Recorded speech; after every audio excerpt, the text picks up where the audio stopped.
6:35, we begin our in-depth back-to-school coverage. Today, recent heinous acts of school violence have brought campus security to the forefront for students, parents, and staff. And there are some changes underway in at least a dozen districts, including Warwick, Cumberland, and Tiverton, to try to make their buildings more secure. So we stopped by Portsmouth High School 6 months after a former student allegedly assaulted a teacher on school grounds to see what they're doing differently now to keep kids safe.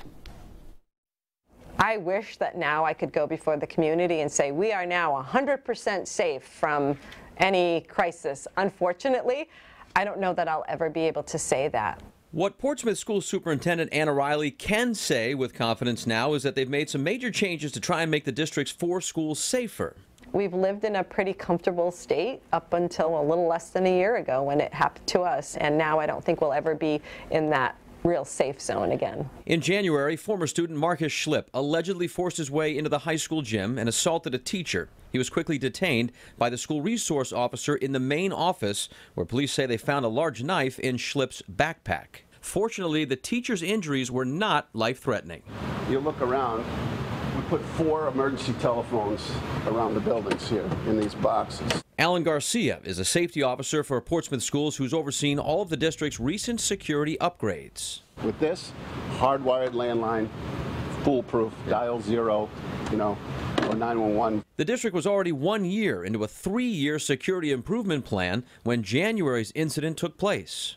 We went back to the town, and that real sense of fear and danger was so close to everyone.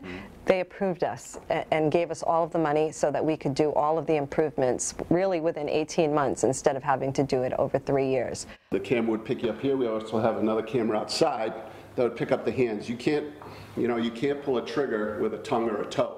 So I want to know what's in your hands.